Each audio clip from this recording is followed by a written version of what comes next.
jadikan keindahan-keindahan di dalamnya, kita biasakan untuk mengisinya dengan tarawih, kita juga mengisinya dengan tadarus Al-Quran, kita juga membaca kalam-kalam salaf, membaca kajian-kajian dari para asatid yang luar biasa di buku-buku dan di kitab-kitab mereka.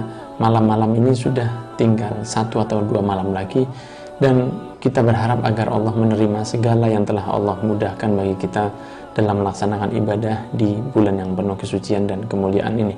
Maka ikhwan yang dirahmati oleh Allah, kita berdoa kepada Allah agar tidak dijadikan Ramadan tahun ini sebagai Ramadan terakhir. Yang kita harapkan dari Allah Subhanahu wa Ta'ala adalah memberi kita usia yang panjang umur dalam keadaan sehat walafiat, serta bisa sambung di Ramadan tahun depan dalam keadaan yang lebih baik. Amin ya rabbal alamin.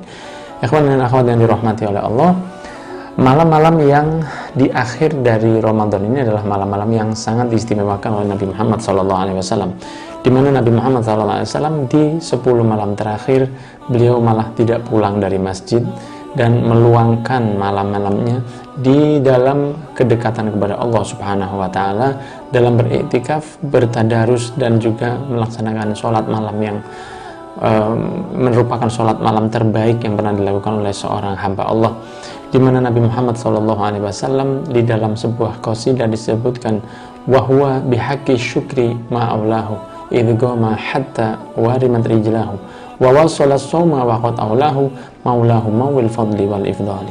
Beliaulah Nabi Muhammad SAW bihaqqi syukri ma'aulahu, untuk masalah bersyukur kepada Allah tidak ada yang lebih dari kemuliaan Nabi Muhammad. Beliaulah orang yang paling tahu bersyukur kepada Allah. Idgoma hatta warimat rijlahu, hingga beliau berdiri untuk sholat sunnah di malam hari, hatta warimat rijlahu, hingga bengkak kedua kaki beliau. Wa wasala sawma, dan senantiasa dalam keadaan berpuasa, sering berpuasa sunnah.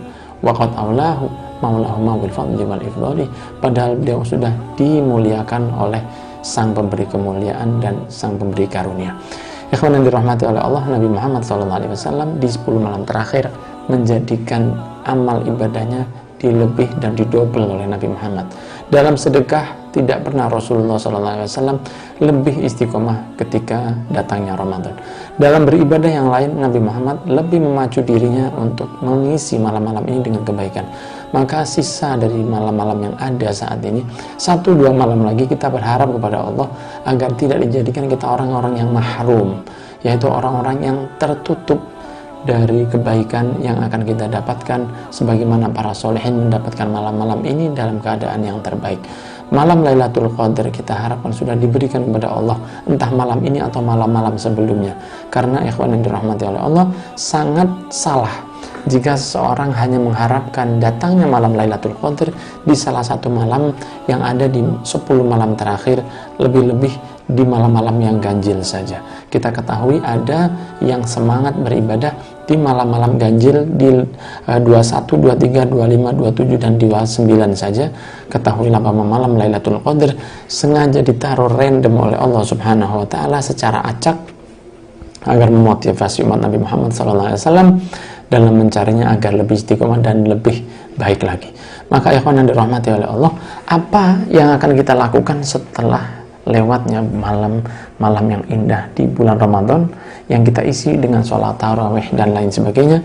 Juga siang harinya yang perlu kita istiqomahkan juga setelah selama 1 bulan kita memerangi hawa nafsu kita meninggalkan segala hal yang diperbolehkan oleh Allah sebelumnya. Makan, minum, atau dekat dengan istri yang sebelum Ramadan kita diperbolehkan dan itu adalah sesuatu yang halal. Selama Ramadan ini kita diajarkan untuk memerangi hawa nafsu yang ada pada diri kita, untuk tidak menyentuh, mengkonsumsi makanan, minuman, atau istri selama siang di bulan Ramadan. Maka dengan pelajaran dan dengan perang melawan hawa nafsu selama 1 bulan di bulan Ramadan ini, Allah mengharapkan agar kita bisa membawa semangat Ramadan ini untuk mengarungi 11 bulan yang akan datang, untuk tidak lepas semangat tersebut. Maka tentu saja istiqomah itu adalah sangat susah sekali. Di dalam buku saya miracle of puasa, saya pernah menyebutkan tentang oksigen Ramadan, bahwa Ramadan ini memiliki oksigen, di mana seseorang ketika masuk di bulan Ramadan, maka dia akan mudah untuk beribadah, mudah untuk ke masjid, mudah untuk istiqomah, malam-malamnya diisi dengan ibadah, dan malam-malamnya dijadikan sebagai malam yang dihiasi dengan kedekatan tafakkur kepada Allah Subhanahu wa Ta'ala. Akan tetapi, ikhwan yang dirahmati oleh Allah, seringnya setelah Ramadan lewat, maka kita kembali seperti kita sebelum Ramadan. Kita susah untuk puasa sunnah, kita susah untuk sholat malam, kita susah untuk mengaji Al-Quran, hingga terkadang seakan selama 1 bulan puasa itu tidak menghasilkan hasil yang konkret. Maka apa yang perlu kita lakukan? Yang pertama, sambunglah bulan Ramadan yang ada saat ini dengan puasa 6 hari di bulan Syawal.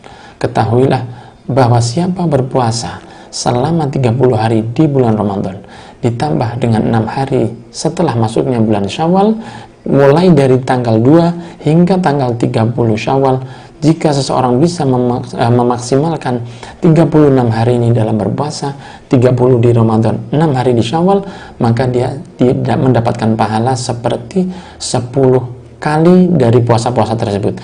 Kita ketahui bahwa umat Nabi Muhammad SAW jika beribadah, maka satu ibadahnya diberi 10 pahala dari Allah Subhanahu wa Ta'ala. Maka 36 amal, 36 puasa yang kita lakukan selama Ramadan plus Syawal ini, maka seakan kita telah berpuasa 360 hari, dan itu adalah bilangan yang sama dalam 1 tahun dalam kalender Hijriah. Subhanallah. Inilah yang diberikan motivasi oleh Nabi Muhammad SAW, karena beliau juga sangat mengindahkan, mengajarkan dan mengajak kita untuk puasa 6 hari di bulan Syawal. Apa manfaat puasa 6 hari di bulan Syawal? Itu adalah untuk pengikat diri kita agar tidak lepas dari Ramadan begitu saja. Kita batalkan di 1 Syawal karena hari itu adalah hari yang haram untuk berpuasa, akan tetapi esok harinya kita sudah lagi belajar untuk berpuasa, dan itu sebenarnya lebih susah dari bulan Ramadan. Mengapa? Karena puasa di bulan Syawal adalah puasa ketika semua teman atau saudara atau tetangga kita sedang enak mengkonsumsi makanan-makanan yang ada. Saat itu beda dengan Ramadan, karena Ramadan adalah sesuatu yang diwajibkan. Karena itu puasa di bulan Syawal awal, setelah 1 Syawal, maka sejak 2 hingga 7 Syawal, 2, 3, 4, 5, 6, 7 Syawal, itu adalah hari yang sangat istimewa untuk kita berpuasa, dan itu akan mendapatkan pahala seakan kita puasa selama 1 tahun. Bagaimana cara berpuasa di bulan Syawal? Ikhwan yang dirahmati oleh Allah, yang terbaik adalah mulai hari kedua hingga hari ke-7. Jika tidak mampu, maka boleh di hari-hari yang lain. Di hari-hari yang lain, yang terbaik adalah urut sejak 6 hari tersebut dilakukan secara berturut-turut. Akan tapi jika tidak mampu karena banyaknya kesibukan dan lain sebagainya, bisa puasa dengan cara random, tanggal berapa saja, sejak 2 hingga 30 Syawal, 6 hari di dalamnya diusahakan untuk berpuasa, dan insya Allah kita akan mendapatkan pahala yang luar biasa. Apa diantara makna 6 hari di bulan Syawal ini? Maknanya agar kita tetap membiasakan diri kita berpuasa ketika semua sudah dihalalkan untuk dikonsumsi, makanan, minuman, dan juga berhubungan dengan istri di siang hari selama bulan Syawal sudah dihalalkan saat itu. Akan tapi kita tetap mengekangnya, membawa apa yang telah kita rasakan di bulan Ramadan. Yang kedua diantaranya adalah jangan meninggalkan sholat malam walaupun 2 rakaat. Di dalam sebuah kaidah disebutkan ma la yudrakulluhu la yutrakulluhu. Apa yang tidak bisa kita dapatkan seluruhnya secara utuh, maka jangan ditinggal walau sedikit dari amalan tersebut. Kalau kita gambarkan dalam uang atau harta, jika Anda tidak bisa mendapatkan 10 juta rupiah, maka jangan sampai meninggalkan walau hanya 1 juta. Jika Anda tidak bisa mendapatkan 5 mobil, maka paling tidak Anda bisa mendapatkan 1 mobil, dan itu sudah lumayan daripada tidak sama sekali. Jika Anda tidak bisa memiliki rumah yang megah di satu perumahan yang mewah, jika Anda bisa memiliki rumah yang sederhana, itu lebih baik daripada tidak memiliki rumah sama sekali. Ma la yudrakulluh la yutrakulluh. Apa yang tidak bisa dilakukan secara sempurna, maka jangan ditinggalkan walaupun sedikit. biasa mengaji Al-Quran sehari 3 juz, 4 juz, bahkan ada saudara-saudara dan teman-teman kita yang bisa hatam setiap hari satu hataman 30 juz, dan mereka adalah orang-orang dimudahkan oleh Allah Subhanahu wa Ta'ala. Akan tetapi semangat yang ada di bulan Ramadan, jika kita menghatamkan banyak Al-Quran selama bulan Ramadan, jangan ditinggal untuk juga menghatamkannya di bulan-bulan lain. Paling tidak 1 juz setiap hari, one day 1 juz, itu jangan ditinggalkan. Kalau memang susah, paling tidak setiap hari bacalah walau 1 lembar atau 1 halaman. Istiqomah kan, karena itulah yang akan membawa semangat Ramadan terikat bersama kita hingga datangnya bulan Ramadan yang akan datang. Ikhwan yang dirahmati oleh Allah, para ulama ternyata di zaman dahulu mereka senantiasa menangis ketika berpisah dengan Ramadan, sehingga ada qasidah-qasidah, bacaan-bacaan, rintihan yang mereka sampaikan kepada Allah karena susahnya mereka ditinggal bulan yang suci ini. Maka bagaimana ya, apa yang mereka lakukan? Mereka senantiasa membawa semangat Ramadan itu dengan puasa Syawal, dengan setiap hari selalu membaca Al-Quran, dan juga tetap melakukan amalan-amalan yang dilakukan di bulan-bulan Ramadan, sebagaimana bisa puasa Senin dan Kamis, dan juga beberapa amalan yang lain seperti bersedekah, membagikan beras, juga melakukan amalan qiyamul lail, i'tikaf di masjid, juga amalan-amalan yang terbaik seperti itu. Ikhwan yang dirahmati oleh Allah, zaman yang sebegini rusaknya, maka kita butuh benteng yang begitu kuat. Ramadan ini adalah benteng terbaik bagi seorang muslim yang benar-benar ingin mendekatkan diri kepada Allah Subhanahu wa Ta'ala, dan merupakan benteng iman kita, sehingga kita perlu menjadikannya sebagai tolak ukur. Ingatlah kembali ketika kita mulai malas untuk membaca Al-Quran, ingatlah Ramadan kemarin saya bisa membaca sekian juz dalam 1 hari. Saya pernah melewati fase itu, saya pernah dan mampu melakukannya. Maka apa yang menjadikan saya saat ini tidak mampu membacanya? Saya tahu bahwa itu adalah hawa nafsu saya, dan saya akan memeranginya. Itulah yang dilakukan para solihin dan juga para sahabat Nabi Muhammad SAW. Ketahuilah bahwa Sayyidina Ali bin Abi Thalib berdialog dengan hawa nafsunya sendiri. Maka dia mengatakan, wahai hawa nafsuku, apakah engkau akan mengajakku untuk bermaksiat kepada Allah? Ketahuilah aku telah menceraikanmu, dan aku tidak akan pernah mengikuti apa bisikan darimu. Itulah yang dilakukan mereka, sehingga kita perlu juga bermuhasabah dan berdialog dengan diri kita sendiri. Katakan kepada diri kita sendiri, wahai diriku, wahai hamba Allah, engkau telah mampu untuk beribadah di bulan Ramadan, sholat 23 atau 11 rakaat setiap malam, dan aku mampu. Apa yang membuatku berat untuk sholat 2 rakaat saja setiap malam ketika di luar Ramadan? Aku mampu untuk berpuasa selama 30 hari tanpa terputus sekalipun. Maka jika mulai berat untuk puasa Senin Kamis atau puasa sunnah-sunnah yang lain, katakan pada diri sendiri, engkau telah mampu dan diberi kemampuan oleh Allah 30 hari berpuasa dan tanpa masalah. Maka apa yang telah membuatmu berat dalam menjalankan puasa yang cuma 1 atau 2 hari saja? Ketika datang kemalasan untuk bersedekah, ketahuilah ketika di bulan Ramadan saya biasa untuk bersedekah dan saya biasa untuk memberi buka kepada orang lain. Apa yang membuat saya seperti ini? Ketahuilah bahwa hawa nafsu jauh lebih bejat daripada 70 syaitan. Tidaklah setelah datangnya Ramadan, kemudian ketika syaitan sudah kembali dari pengasingannya selama 1 bulan, itu adalah gangguan yang berat bagi kita. Ketahuilah bahwa Allah sendiri yang mengatakan di dalam Al-Quran bahwa tipu daya setan itu dha'ifa, kata Allah, lemah sekali. Akan tetapi tipu daya hawa nafsu adalah sesuatu yang luar biasa. Maka perangi hawa nafsu, jauhi apa yang membuat kita semakin jauh dari Allah, dan dekati apapun yang membuat kita semakin dekat kepada Allah Subhanahu wa Ta'ala.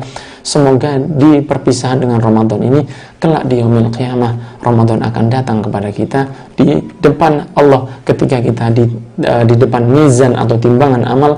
Semoga ia datang dan menyaksikan kepada Allah, ya Allah, inilah orang yang baik kepada saya, ya Allah, inilah orang yang telah memberikan segala kemampuannya untuk saya. Dia bangun pukul 3 malam, dia melakukan ibadah di malam hari, dia meninggalkan makanan minuman halal yang telah engkau berikan kepadanya, dan dia benar-benar menghiasi malamnya dengan membaca Al-Quran.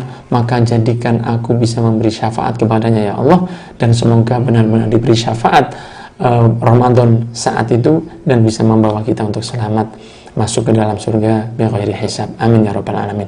Maka saya ucapkan jazakumullah khairan katsira kepada teman-teman di muslim.com dan juga teman-teman yang istiqomah hadir di Binanis TV atau yang menghadiri kajian lewat Instagram saya. Saya sangat bersyukur karena kita bisa bersaudara walaupun tidak berjumpa, dan saya yakin insya Allah persaudaraan ini, pertemanan ini akan insya Allah langgeng ila yaumil qiyamah, sampai nanti kita insya Allah bertemu dengan Nabi Muhammad SAW di dalam surga firdausnya tanpa hisab. Amin ya rabbal alamin. Ikhwan yang dirahmati oleh Allah, terakhir dari yang saya sampaikan, jika memang ada waktu untuk bertemu dengan keluarga, hati-hati dengan siapa-siapa yang boleh dimusafahah atau diajak bersalaman, diajak berjabat tangan. Hati-hati dengan siapa saja mereka Anda berjabat tangan, karena tidak semua yang dianggap saudara boleh untuk diajak berjabat tangan.